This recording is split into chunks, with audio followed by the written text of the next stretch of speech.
7.3, proving a quad is a parallelogram. Essential question, how can you prove that a quad is a parallelogram?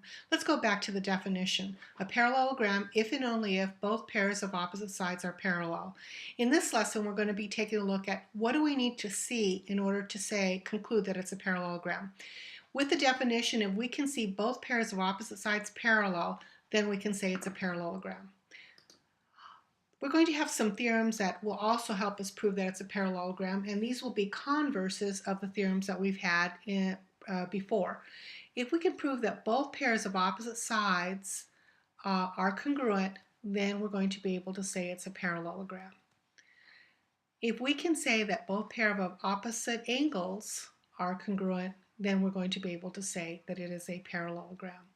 Let's take a look at a proof. In this proof, we're showing that both pair of opposite sides are congruent.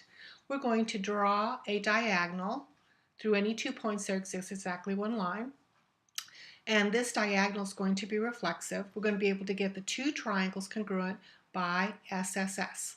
Now once the triangles are congruent, we'll be able to say that this angle right here is congruent to this angle, and this angle right here is congruent to this angle, because of CPCTC.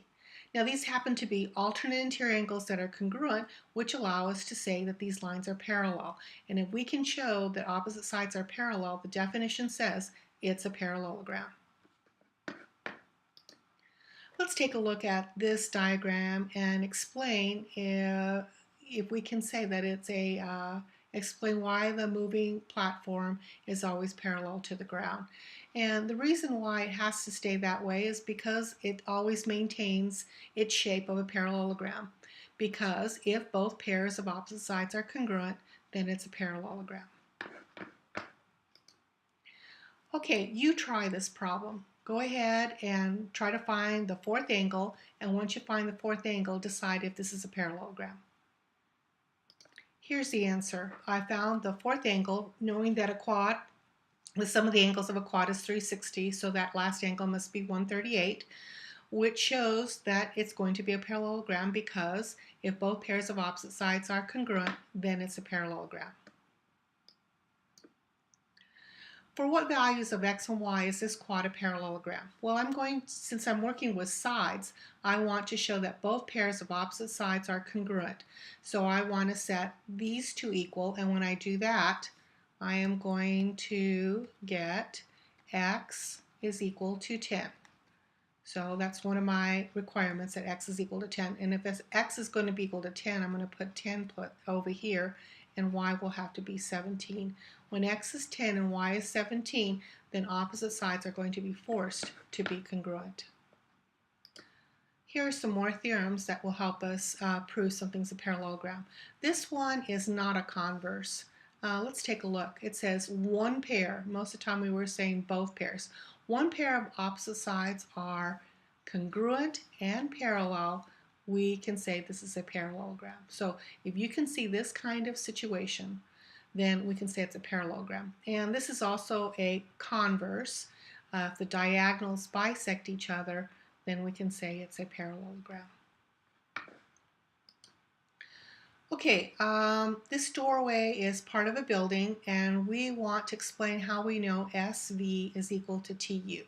Now I see one pair of sides that is parallel and congruent. So I can state that this is a parallelogram because if one pair of opposite sides are parallel and congruent, then it's a parallelogram. Now once the once the figure has been established to be a parallelogram, I know that this side is congruent to this side because if you have a parallelogram, then opposite sides are congruent.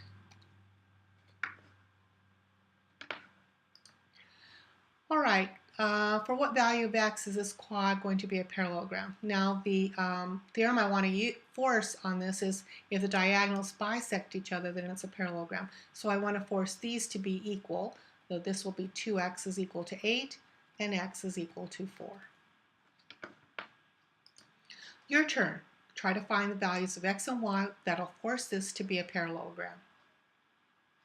Here's the answer. You want to use the theorem if both pairs of opposite angles are congruent, then it's a parallelogram. So you want to force these two angles to be congruent to each other and these two angles to be congruent to each other. And that'll be 32 and 29.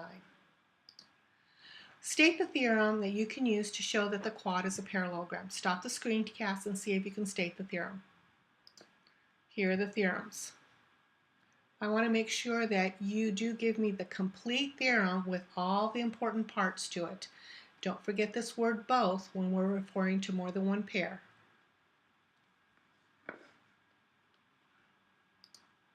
Your turn again. And here's the theorem that you want to use. If diagonals bisect each other, then it's a parallelogram. So you want to force this to be congruent to this. Okay, let's do a coordinate proof. We want to show that this is a parallelogram, and I'm going to look at slopes here. So I'm going to find the slope of AB, and this looks like its rise is 2 and run is 1, 2, 3, 4, 5.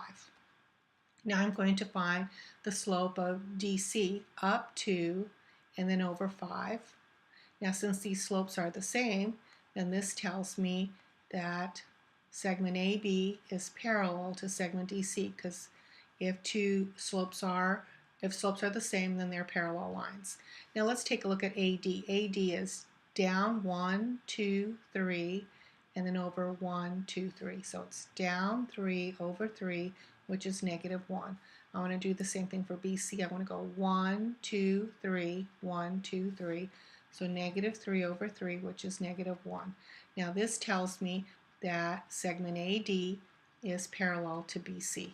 So I've shown two sets of parallel sides, so if both pairs of opposite sides are parallel, then it's a parallelogram. All right, your turn to show me whether this is a parallelogram or not. Okay, here's the answer. You may have used the slopes like I did, but I want to show you some other methods that you could use.